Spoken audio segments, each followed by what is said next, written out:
The next method what we are going to start with is method of variation of parameters. As I told before also, whenever we don't have any other RHS which is solvable by the previous cases learned, we will be simply applying method of variation of parameters like the general case. But the condition over here is the differential equation provided must be a second order differential equation, right? Because here for the second order differential equation, how many roots are expected? Two roots will be there, because second order linear differential equation is converted to quadratic auxiliary equation, and quadratic equation gives you the two roots, and when you have the two roots you can easily find out or compare the complementary function with c1 f1 and c2 f2. So what is mentioned in this particular method is method of variation of parameter is another method for finding out the particular integral, especially for the second order linear ordinary differential equation. Second order ordinary linear differential equation in which all the coefficients are constant with coefficient of the first term d2y by dx square as unity. Before this we have discussed about the general method.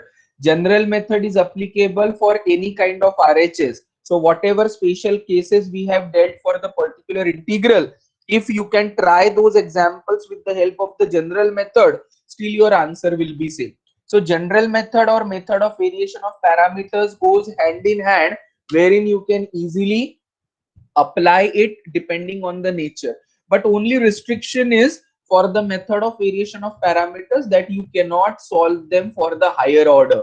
It is only limited to till second order. So if your differential equation contains the coefficient d3y by dx cube or d to the power 4y by dx to the power 4, then we cannot apply method of variation of parameters.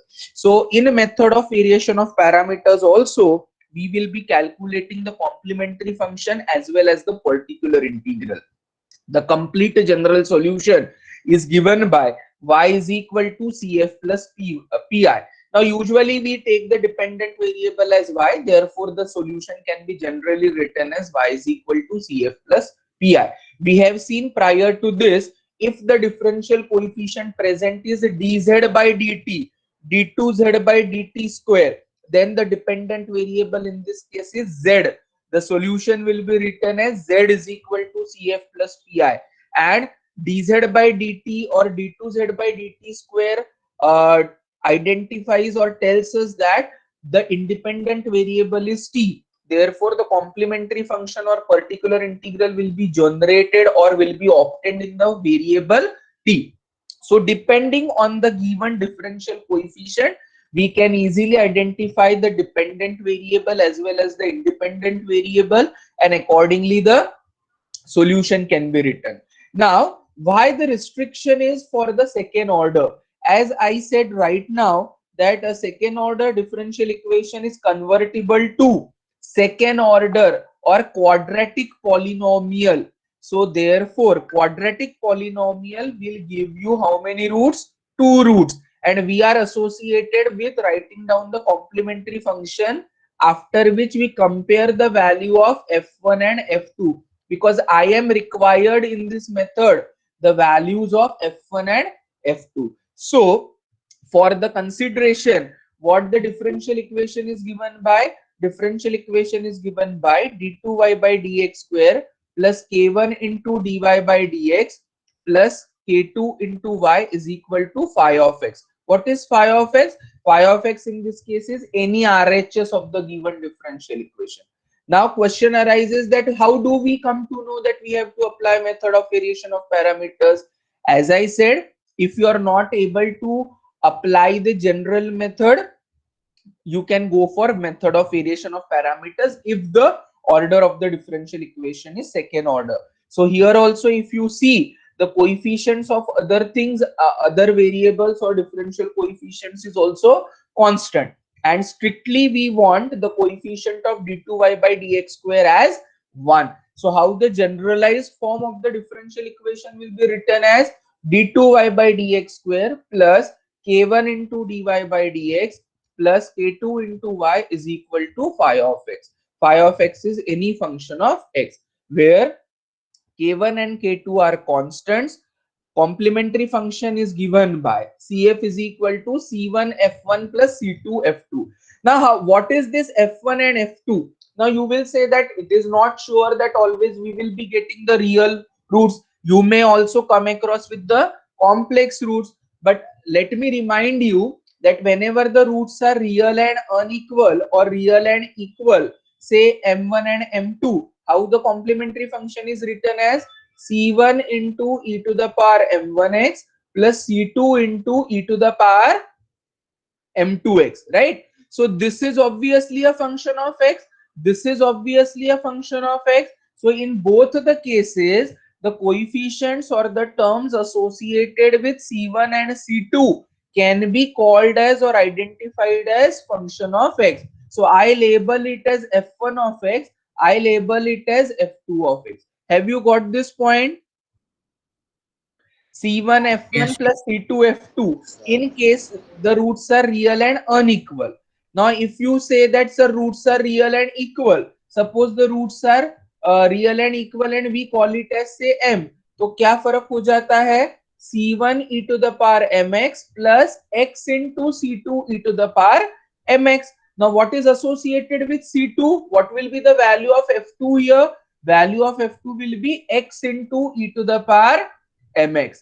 Value of f1 will be e to the power mx. I hope this point is clear. So irrespective of the roots, whether they are equal or unequal, in the case where the roots are real, you can easily find out f1 and f2. I have to write the complementary function first, and then I have to extract or fetch the values of f1 and f2, which are correspondingly the coefficients or the terms associated with c1 and c2. Now, in case of complex roots, obviously here the order of the differential equation is 2. Therefore, strictly I will be having a quadratic equation. Quadratic equation will have only two roots. So in case of complex roots, if I have to find out or write down the complementary function, how complementary function is written as e to the power alpha x into c1 cos beta x plus c2 sin beta x. Now, can you get the value of f1 and f2 here also? Yes, I can multiply by the term e to the power alpha x inside, so that what will be f1, which is coefficient of c1, e to the power alpha x into cos beta x. What will be the value of f2 here after comparison with c2? The remaining term is e to the power alpha x into sin beta x. I hope this concept is clear, how to get the value of f1 and f2 irrespective of the roots, whether they are real or equal, real or unequal, or complex. So from that, c1 into f1 of x plus c2 into f2 of x, I find the value of f1 and f2, which are ultimately known functions, or those will be functions of x. Particular integral for this pi is given by u into f1 plus v into f2. f1 and f2 we have already calculated. So I know the value of f1 and f2 from the complementary function. Now my job is to calculate the value of u as well as v, which will be together forming the part of the particular integral. So for this, u is given by minus times integral f2 into phi of x upon w dx, which is minus times f2 into phi of x dx upon f1 f2 dash minus f2 f1 dash. What is phi of x? Phi of x is RHS of the given differential equation. What is f2? F2 is generated or f2 is obtained from comparing with the complementary function c1 f1 plus c2 f2. This denominator f1 f2 dash minus f2 f1 dash is denoted by w. So I need to calculate the value of w. This w is called as Wronskian, which is ultimately the value of the determinant.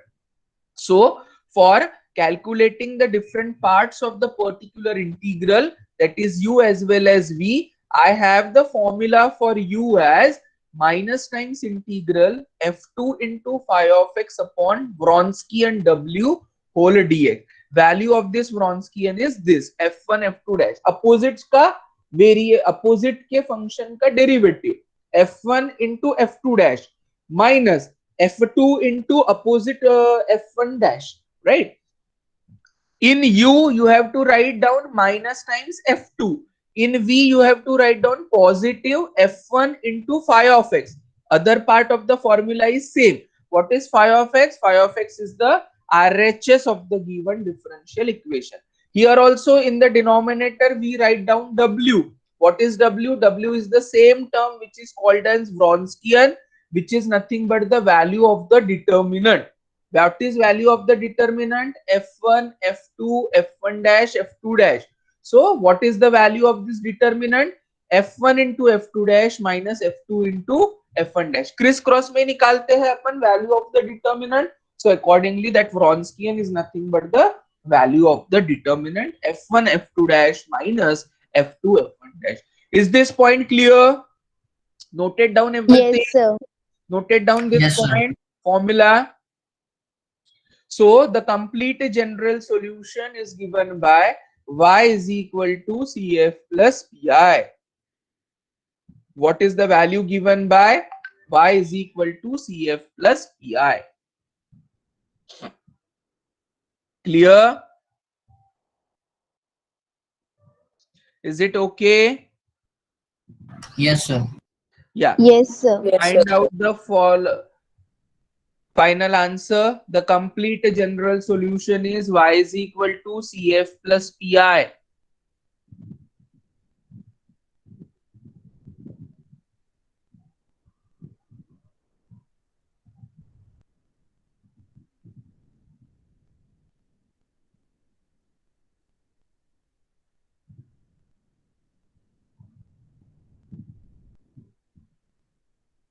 So W is equal to, this is the Wronskian.